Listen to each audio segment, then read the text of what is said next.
আসসালামু আলাইকুম বন্ধুরা, welcome back to my another video. তো আজকে আমরা বানিয়ে ফেললাম বাসায় সুজির হালুয়া।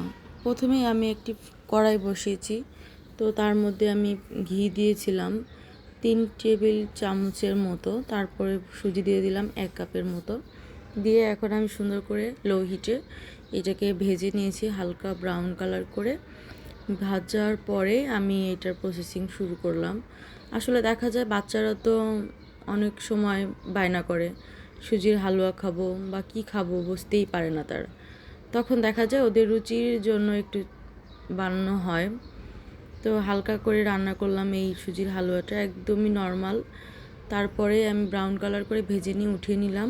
এখন একটি কড়াইতে আবার আমি একটু পরিমাণ মতো ঘি দিয়ে তারপরে মশলা দারচিনি, এলাচ, তেজপাতা দিয়ে এগুলোকে সুন্দর করে ভেজে নিয়ে তারপরে আমার ভেজে রাখা সুজিগুলো দিয়ে দিলাম। এখন আবার সুজিগুলো একটু ভালো করে মশলার সঙ্গে মিক্সড করে ভেজে নিব। তার দেখতেই পাচ্ছেন আমার সুজিগুলো অনেক সুন্দর একটা কালার আসছে। তারপরে আমি দিয়ে দিয়েছিলাম চিনি দিয়েছিলাম, আপনাদের ইচ্ছা মতো দিবেন। আমরা একটু কম খাই চিনি, যার কারণে একটু কমই দিয়েছিলাম হালকা হালকা, যেহেতু বাচ্চাদের জন্য আসলে চিনি তো অতটা উপকারী একটা জিনিস না, ক্ষতি ছাড়া।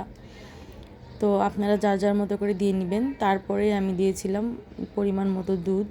তো ওইটা আমার এখানে স্কিপ হয়ে গেছে, আসলে বাচ্চাদেরকে নিয়ে ওইভাবে ভিডিওটা করা হয় নাই। তো আমার 1 কাপ সুজিতে 1 কেজির মতো দুধ লেগেছিল। তারপরে এই তো ফাইনাল লুক।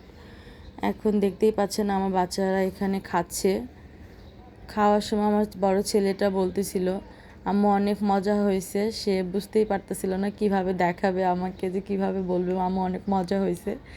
তো যে আমার খাবারটা সে এতই মজা পেয়েছে যে হাসতেছিল আর বলতেছে আম্মু যে লাইক দিয়ে দিলাম তোমার খাবারে আমি।